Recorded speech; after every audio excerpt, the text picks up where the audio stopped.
వ్యతిరేక విధానాలను ఎప్పటికప్పుడు ఎండగడుతూ రాష్ట్ర ప్రభుత్వంపై పోరాటం చేస్తున్నామని బీజేపీ నేత ఏలటి మహేశ్వరరెడ్డి అన్నారు. నిర్మల్ పట్టణంలోని ఆయన నివాసం మీడియాతో మాట్లాడుతూ రాష్ట్ర ప్రభుత్వం ఇచ్చిన హామీలు నెరవేర్చలేదంటూ మండిపడ్డారు. రాష్ట్ర ప్రభుత్వం అప్పు చేయడం తప్ప ఏమీ సాధించలేదని ఎద్దేవా చేశారు. తప్పకుండా ప్రజల పక్షాన నిలబడి పోరాడతామన్నారు. పెద్ద ఎత్తున పోరాటం చేస్తూ రాష్ట్ర ప్రభుత్వం చేస్తున్నటువంటి ప్రజా వ్యతిరేక విధానాన్ని ఎప్పటికప్పుడు ఎండగడుతూ ప్రజా వ్యతిరేక విధానాలకి ఎప్పటికప్పుడు ప్రజల మధ్యకు మీ ద్వారా తీసుకెళ్తూ పోరాటం చేస్తున్న సంగతి మీకు తెలుసు.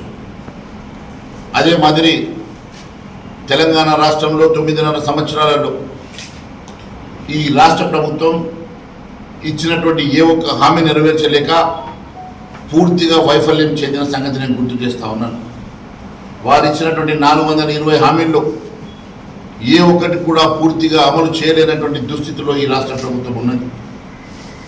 ఈ 9.5 నెలల్లో ఈ రాష్ట్ర ప్రభుత్వం సాధించినటువంటి అంశం ఏమన్నా ఉన్నదంటే అత్యధికంగా 52,000 కోట్ల రూపాయల అప్పులు తీసుకొచ్చి ఇంకా అప్పుల గుడి బండాన్ని బడిగుండను మన మొత్తానికి మన ఈ రాష్ట్ర ప్రభుత్వం మీద ప్రజల మీద భారాన్ని మోపుతున్న సంగతి నేను తెలియజేస్తా ఉన్నాను. ఇదొక గుదిబండగా మారింది. నేను తెలంగాణ రాష్ట్ర ప్రజలకు మీ ద్వారా నేను తెలియజేస్తా ఉన్నాను. ఈ రాష్ట్ర ప్రభుత్వం ఇచ్చిన హామీలు నెరవేర్చే వరకు పోరాటం చేద్దాం. ఖచ్చితంగా మన హక్కుల్ని మనకి ఇచ్చినటువంటి హామీలను సాధన కోసం కృషి చేద్దామని తెలియజేస్తా ఉన్నాను. అంతేకాకుండా 6 గ్యారంటీలను అమలు చేస్తాం, వాటికి చట్టబద్ధత తీసుకొస్తామని చెప్పినటువంటి అప్పటి పిసిసి అధ్యక్షుడు ఇప్పటి ముఖ్యమంత్రి అయిన తర్వాత కూడా నిండు శాసనసభలో 6 గ్యారంటీలకు చట్టబద్ధత ఇస్తానని చెప్పి మోసం చేసి ఇప్పటి వరకు ఆ ఊసే ఎత్తినటువంటి ఈ ముఖ్యమంత్రికి ఖచ్చితంగా బుద్ధి చెప్పాల్సిన అవసరం ఉన్నది.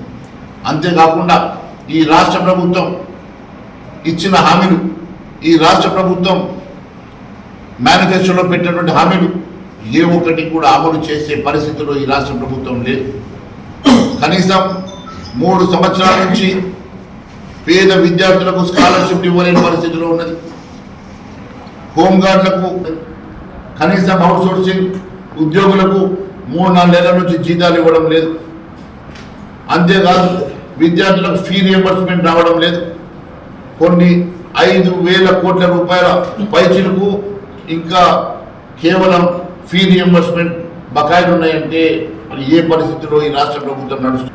పూర్తిగా ఒకవైపు ఆర్థిక వ్యవస్థ దివాలా తీస్తుంటే, ఒకవైపు ఆర్థిక స్థితి పూర్తిగా దివాలా తీస్తూ ఉంటే, మరోవైపు అనవసరమైనటువంటి షోకులకు పోతున్నటువంటి ఈ రాష్ట్ర ప్రభుత్వ నాయకత్వం నేను ఒకటే అడుగుతున్నా, మీరు లేని ఆడంబరాలకు పోయి లేని అప్పులు తీసుకొచ్చేసి ఇంకా అప్పుల గుండెను పెంచుతూ ఉన్నారు తప్ప మీరు ఏ రకంగా కూడా ఈ రాష్ట్ర ప్రజానికానికి కానీ రాష్ట్రానికి కానీ మీరు మేలు చేస్తలేదని చెప్పి నేను తెలియజేస్తా ఉన్నాను.